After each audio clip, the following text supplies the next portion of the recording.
Layuan mo na si Marla. Umalis ka na! Hindi ko siya maaaring iwan. Kami ay tinakda para sa isa't isa. Tanga! Ninoloko ka lang ni Marla! Dahil hindi siya si Aguinaya! Nagbalik ako para kay Aguinaya. Hindi para sa'yo. Kung noon, laman ka lang ng imahinasyon ko dahil sa mga kwento ni Inay. Ngayon naman hindi na kita maalis sa isipan ko. Sana ako na lang si Aguinaya. Sana tayo na lang ang tinakda para sa isa't isa. Para malaya na akong mahalin ka, Machete. Darating din ang panahon. Mamahalin din ako ni Machete. Kukumbinsihin ko siya na ako ang para sa kanya, hindi sa Aguinaya. Hindi, nandiyan ba si Dakila? Alam mo nung nawala ka, hinahanap ko din yan. Talaga? Makawalan niyo ako dito! Masakit man sa loob ko yung ginagawa ko sa'yo. Pero yan lang ang naisip kong paraan para hindi mo ko iwan.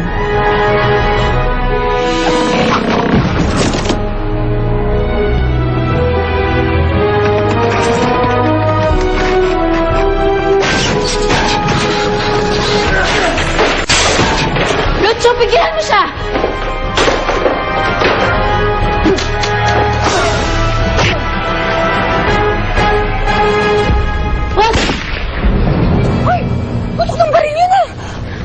Galing sa studio ni Ma'am Marla yun ah. Jesse! Nakila! Hindi natin. Rosella, akala ko hindi na tayo magkikita. Ako din. Umalis ka dito! Go, Brightsy! Go! Go, Brightsy! Go! Machete! Ano ba talaga nangyari? Bakit tinatakbuhan mo si Ma'am Marla? May natuklasan ako, Rosella. Nagsinungaling sa akin si Marla. Hindi siya si Aguinaya. Pero, paano mo nalaman? Inamin niya sa akin ang ginawa niya pagpapanggap. Sinabi niya rin sa akin na hindi sa kanya nang galing ang alaala ng pag-iibigan na ibinigay ko kay Aguinaya.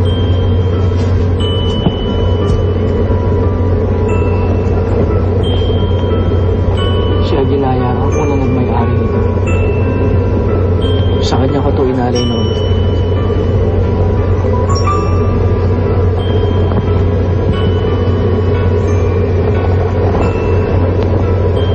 Sa akin nang galing ang ipit na to. Sa'yo? Napulot ko to dun sa lugar kung saan nakatanim ang mahiwagang puno. Yung ginamit ni Ma'am Marla para ukitin ka. Kung ganun, hindi mo rin alam kung nasaan siya Aguinaya. Kung meron lang sana ako may tutulong sa'yo eh.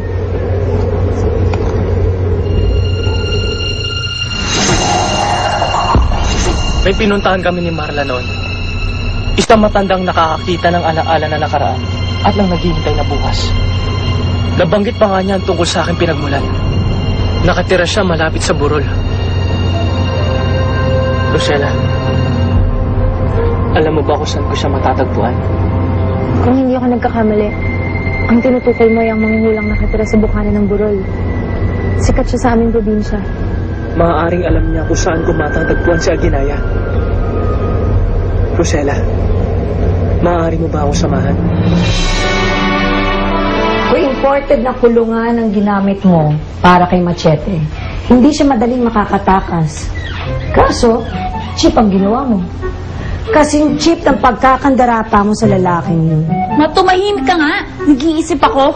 Ay, nako, you're wasting your time. Sumuko ka na, talo ka na. Kasama na ni Machete ang tunay na Aguinaya, si Rosella. Pero hindi pa alam ni Machete ang tungkol kay Rosella. So, ibig sabihin, hinahanap pa nila si Aguinaya. Isang lugar lang naman ang alam kong pupuntahan nila. And where is that? Sa San Marco. Doon sa matandang manghuhula na nakakaalam ng lahat. Lucho, tara. Susundan natin sila.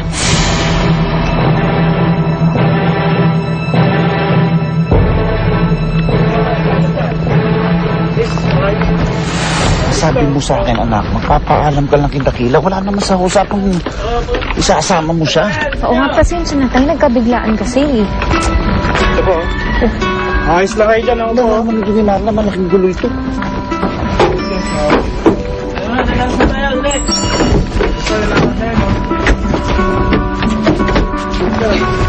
Oo nga, Tay. Pero naawa na kasi ako kay Dakila eh. Matagal niya nang gusto makasama yung taong hinahanap niya. Ako lang pwedeng tumulong sa kanya, Tay. Sa bagay, malaki ang utang na loob sa kanya.